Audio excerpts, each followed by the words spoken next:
Example 2. Two cubes of masses m1 and m2 lie on frictionless slope of a block A which rests on a horizontal table. The cubes are connected by a string which passes over a pulley as shown in figure. If A0 be the horizontal acceleration to which the whole system, block and masses is subjected so that m1 and m2 do not move and T be the tension in the string in that situation, then find A0 and T. So the diagram is given, let us see.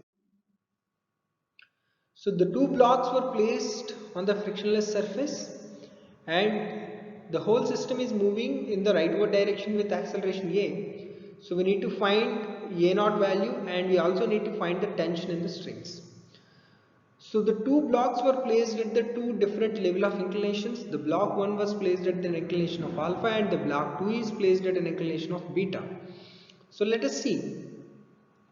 So the weight will act downward, that is m1g, and m1g sin alpha will act along the inclination and m1g cos alpha will act into the plane and normal n1 will act in this direction and tension T will act in the upward direction.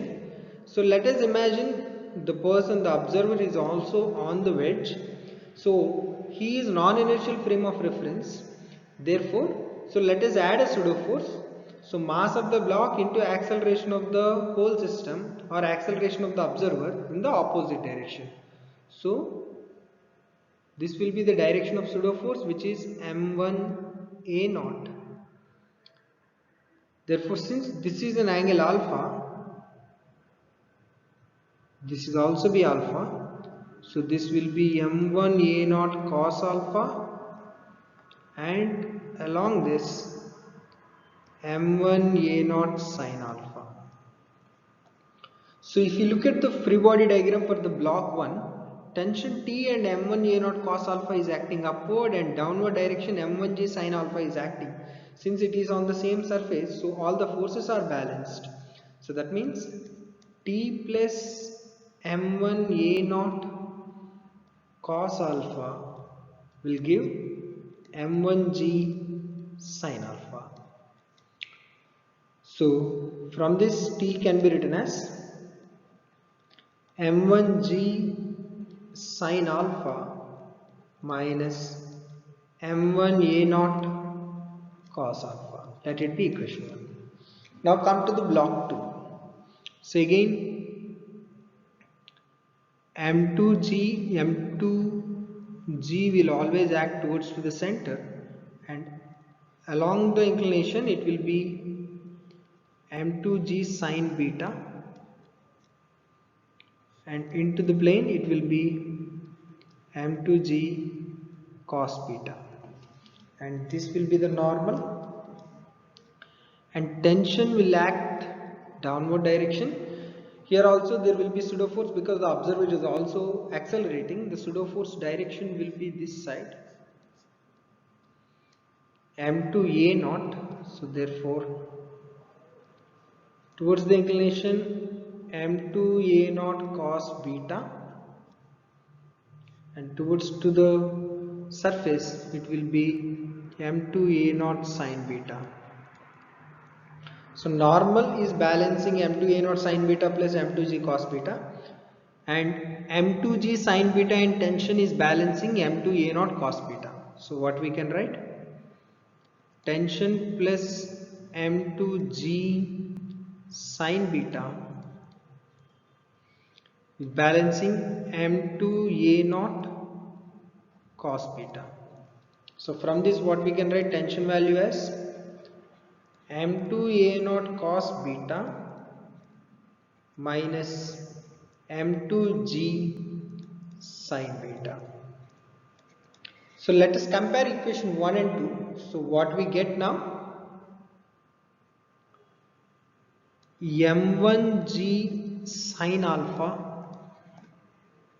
minus m1a0 cos alpha is equal to m2 a naught cos beta minus m2g sin beta.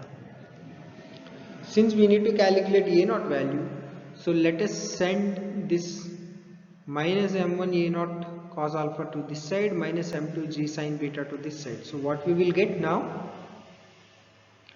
m2 cos beta plus m1 cos alpha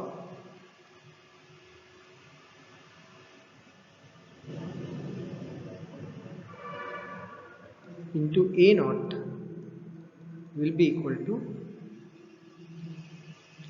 m1 sin alpha plus m2 sin beta into g. So from this we can calculate a naught value as m1 sin alpha plus m2 sin beta divided by m2 cos beta plus m1 cos alpha into g. So we calculated the acceleration of the whole system, which is nothing but a naught. We also need to calculate the tension in the strings. So let us see that.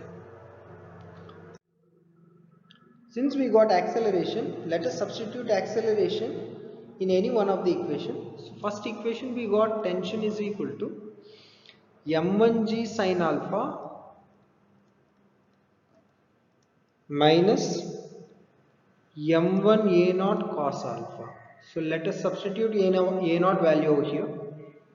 So tension T is equal to m1g sin alpha minus m1 cos alpha into acceleration. So acceleration value is equal to m1 sin alpha plus m2 sin beta divided by m1 cos alpha plus m2 cos beta into g. Let us simplify this. So what we get now? Tension is equal to, if I take LCM, what we will get? m1 square sin alpha cos alpha into g plus m1 m2 sin alpha cos beta into g minus m1 square sin alpha cos alpha into g minus m1 m2 cos alpha sin beta into g whole divided by m1 cos alpha plus m2 cos beta. So plus m1 sin alpha cos alpha into g and minus m1 sin alpha cos alpha into g get cancelled. So t will become, here m1 m2 g, if we take common, m1 m2 g from this and from this, what will get? Sin alpha cos beta minus cos alpha sin beta will be sin alpha minus beta, that means sin A minus B form, by m1 cos alpha plus m2 cos beta will be the final answer.